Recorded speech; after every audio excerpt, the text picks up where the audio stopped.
ओम नमो भगवते वासुदेवाय। जय श्री विष्णु, जय श्री हरि।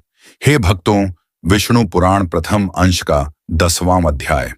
पिछले अध्याय में हमने दक्ष प्रजापति की पुत्रियों और कश्यप ऋषि के वंश का विस्तार सुना था। आज इस अध्याय में महर्षि पराशर जी मैत्रेय जी को सृष्टि के और आगे के विस्तार की गहरी कथा सुनाते हैं। यह कथा सृष्टि कैसे फैली, विभिन्न वंश कैसे बने और सब कुछ भगवान विष्णु की लीला कैसे है, इसका पावन वर्णन है। हे मैत्रेय, दक्ष प्रजापति की पुत्रियों से जो वंश चले उनमें कई महत्वपूर्ण शाखाएं हैं। दक्ष की कई पुत्रियां विभिन्न देवताओं और ऋषियों के साथ विवाहित हुईं। इन विवाहों से संपूर्ण चराचर जगत भरा। दक्ष की पुत्री दिति से दैत्य वंश चला, जिनमें हिरण्यकशिपु और हिरण्याक्ष जैसे महान असुर हुए। अदिति से देवताओं का वंश चला, इंद्र, वरुण, मित्र, अर्यमा आदि। ये देवता स्वर्ग के रक्षक और धर्म के पालक हैं। कश्यप ऋषि की अन्य पत्नियों से भी अद्भुत वंश उत्पन्न हुए। विंता से गरुड़ और अरुण का जन्म हुआ। गरुड़ जी भगवान विष्णु के वाहन बने और अमृत प्राप्त करने वाली महान कथा से प्रसिद्ध हैं। कद्रु से नाग वंश चला, जिनमें शेषनाग, वासुकी आदि शामिल हैं। मुनि से अप्सराओं का वंश चला। इसी प्रकार अन्य पुत्रियों से गंधर्व, यक्ष, राक्षस आदि दिव्य प्राणी उत्पन्न हुए। एक विशेष कथा, दक्ष प्रजापति की 27 पुत्रियां चंद्रमा, सोम के साथ विवाहित हुईं।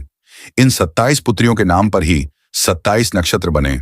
अश्विनी, भरणी, कृत्तिका, रोहिणी, मृगशिरा आदि। ये नक्षत्र आकाश में स्थित हैं और ज्योतिष, समय गणना और कालचक्र में बहुत महत्वपूर्ण हैं। चंद्रमा इन नक्षत्रों के साथ विचरण करते हैं। यह पूरा वंश विस्तार भगवान विष्णु की दिव्य माया और इच्छा शक्ति से संचालित हो रहा था। हर प्राणी, चाहे देवता हो, असुर हो, नाग हो या मनुष्य, अपने पिछले जन्मों के कर्मों के अनुसार जन्म लेता है।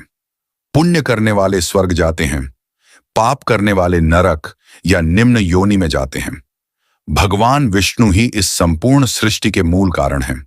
वे ही सब वंशों के आदि, मध्य और अंत हैं। वे ब्रह्मा रूप में रचते हैं, विष्णु रूप में पालन करते हैं और रुद्र रूप में संहार करते हैं। इस वंश परंपरा से हम यह समझते हैं कि सृष्टि कितनी विशाल, व्यवस्थित और कर्म सिद्धांत पर आधारित है। हे मैत्रेय, जो भक्त इस दिव्य ज्ञान को सुनते और समझते हैं, वे मोह माया से मुक्त हो जाते हैं। पापों का नाश होता है और वे भगवान विष्णु की भक्ति में लीन होकर मोक्ष प्राप्त करने का मार्ग पा लेते हैं। यह ज्ञान सदा सुनने योग्य है। तो भक्तों, इस अध्याय में हमने दक्ष वंश, चंद्रमा के